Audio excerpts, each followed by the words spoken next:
सक्सगाम घाटी पर चीन के दावे की मोदी सरकार ने खोली पोल, कांग्रेस के उड़े होश।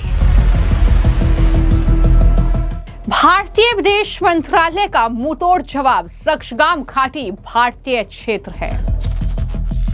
Shaksgam Valley is Indian territory.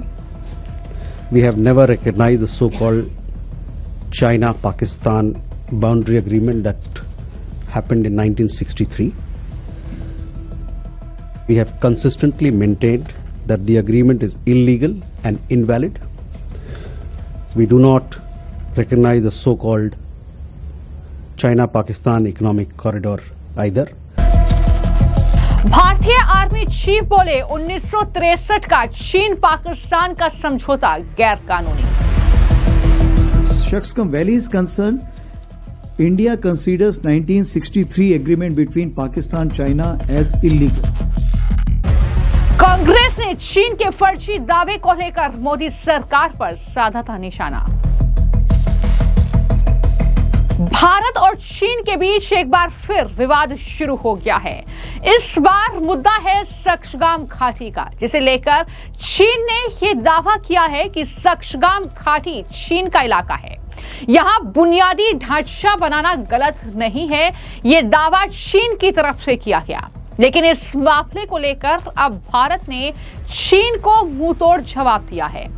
पहले भारतीय विदेश मंत्रालय ने जवाब दिया और कहा कि सक्सगाम घाटी भारतीय क्षेत्र है, और उसके बाद अब लद्दाख के उपराज्यपाल ने भी सक्सगाम घाटी पर चीन के दावों को खारिज करते हुए ये कहा है कि ये भारत का अभिनव है। लेकिन सुनिए कि आखिर भारतीय विदेश मंत्रालय ने किस तरीके से चीन और चीन की जो पैरवी करते हैं भारत में बैठे कुछ राजनीतिक दल जैसे कि कांग्रेस पार्टी, उनको मुंहतोड़ जवाब दिया है। सुनिए। Shaksgam Valley is Indian territory. We have never recognized the so-called China-Pakistan boundary agreement that happened in 1963. We have consistently maintained that the agreement is illegal and invalid. We do not recognize the so-called China-Pakistan economic corridor either, which passes through Indian territory that is under forcible and illegal occupation of Pakistan. The entire Union territories of Jammu and Kashmir and Ladakh are an integral and inalienable part of India. This has been clearly conveyed to Pakistani and the Chinese authorities several times. We have consistently protested with the Chinese side against attempts to alter the ground reality in Shaksgam Valley.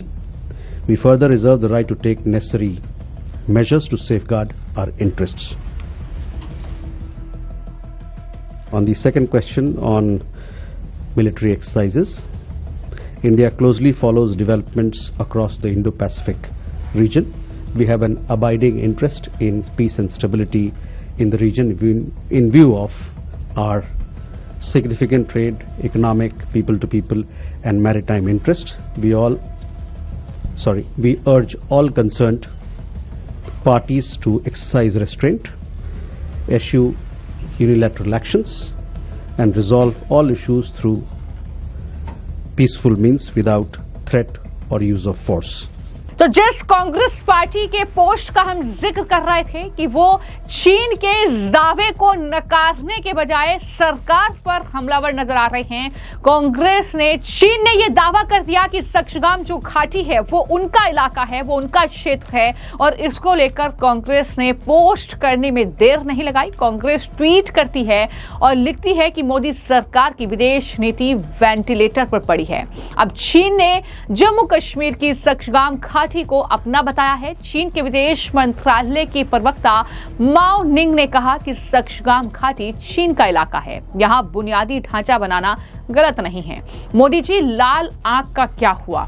यह सवाल Congress party की तरफ से पूछा गया, जिसके बाद अब भारतीय विदेश मंत्रालय ने इसका जवाब दिया। और न सिर्फ भारतीय विदेश मंत्रालय का आपने जवाब सुना, बल्कि आज जब सेना की तरफ से एक वार्षिक प्रेस कॉन्फ्रेंस हुई तो उसमें पत्रकारों ने जो सेना प्रमुख हैं जनरल उपेंद्र द्विवेदी, उनसे भी सवाल किया सक्सगाम वैली को लेकर, और उन्होंने भी चीन के दावों को पूरी तरीके से खारिज कर दिया। सेना प्रमुख जनरल उपेंद्र द्विवेदी ने पाकिस्तान और चीन के बीच 1963 में जो सीमा समझौता हुआ उसको अवैध बताया और उन्होंने साथ ही ये भी कहा कि नई दिल्ली इस क्षेत्र में की गई किसी भी गतिविधि को मान्यता नहीं देती है। इस मुद्दे पर जनरल उपेंद्र द्विवेदी ने यह कहा कि भारत 1963 के समझौते को अमान्य मानता है, जिसके तहत पाकिस्तान ने सक्शगाम घाटी में कुछ इलाका चीन को सौंप दिया था। विदेश मंत्रालय ने भी यही बातें दोहराई, लेकिन जनरल उपेंद्र द्विवेदी ने क्या कहा इस मामले को लेकर वो भी सुनिए। Shaksgam Valley is concerned, India considers 1963 agreement between Pakistan and China as illegal. Therefore, any activity in Shaksgam Valley is concerned, we do not approve of it, and in this terms, MEA has already issued the statement. Therefore, the joint statement which has been issued in China, what I understand about the CPEC 2.0, we do not accept it, and we consider that it is a illegal action which is being carried out by the two nations. तो सेना प्रमुख ने अपनी press conference में ये साफ कर दिया कि ये जो समझौता पाकिस्तान और चीन के बीच 1963 का समझौता है वो गैर कानूनी है। ये साफ तौर पर उन्होंने कहा और कहा कि हम वहां किसी भी गतिविधि को स्वीकार नहीं करते हैं। लेकिन सवाल ये है कि आखिर ये सक्शगाम है क्या और क्या पूरा ये विवाद है। तो मैं आपको जानकारी दे दूं कि जिस सक्शगाम घाटी को लेकर भारत और चीन के बीच ये बवाल शुरू हुआ है, ये नया विवाद शुरू हुआ है, उसकी जियोग्राफिक लोकेशन काफी अहम है। सक्शगाम जो है वो केंद्र शासित प्रदेश लद्दाख में है। ये सीधे सियाचिन ग्लेशियर के उत्तर में जो है स्थित है। इसे ट्रांस काराकोरम ट्रैक भी कहते हैं। यहाँ पर पक्की सड़कें और इंफ्रास्ट्रक्चर बन जाने पर भारत को उत्तर में चीन और पश्चिम में पाकिस्तान से सुरक्षा चुनौतियों का सामना करना पड़ सकता है। विवाद यह है कि आजादी से पहले सक्शगाम जम्मू कश्मीर रियासत का हिस्सा था। जब 1948 की सर्दियां थी तब पाकिस्तान ने अवैध रूप से जम्मू कश्मीर के एक हिस्से पर कब्जा कर लिया। इसमें सक्शगाम घाटी का हिस्सा भी शामिल था। इसके बाद 1963 में पाकिस्तान ने चीन के साथ एक समझौता किया और सक्शगाम घाटी को चीन को सौंप दिया।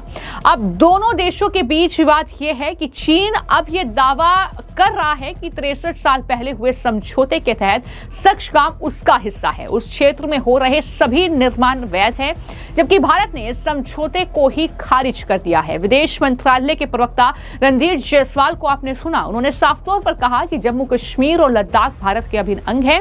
भारत ने चीन पाकिस्तान आर्थिक गलियारे को भी मान्यता नहीं दी है। तो भारत ये साफ तौर पर इस बात से इनकार कर रहा है कि सक्शगाम जो है वो चीन का हिस्सा है। तो इस तरीके से ये विवाद अब कहां तक बढ़ेगा, कहां तक जाएगा, ये देखना होगा। लेकिन कहीं ना कहीं कांग्रेस पार्टी भी इस मामले को लेकर एक बार फिर से बेनकाब होती हुई नजर आ रही है, क्योंकि कांग्रेस पार्टी को लेकर लगातार हमने आपको वो जानकारियां दी हैं कि किस तरीके से चीन के साथ उनकी साठगांठ है, किस तरीके से MOU साइन होते थे चीन के साथ कांग्रेस पार्टी की सरकार में, किस तरीके से राजदूतों से मुलाकात होती थी। तो कहीं ना कहीं ये कांग्रेस पार्टी का रवैया रहा है कि अपने देश की बात करने के बजाय, अपने देश का पक्ष रखने के बजाय सरकार को घेरना और उल्टा उस देश का समर्थन करना जो इस तरीके के दावे कर रहा है, यही कांग्रेस पार्टी की हकीकत कहीं ना कहीं रही है और एक बार फिर से वही तस्वीर देखने को मिली।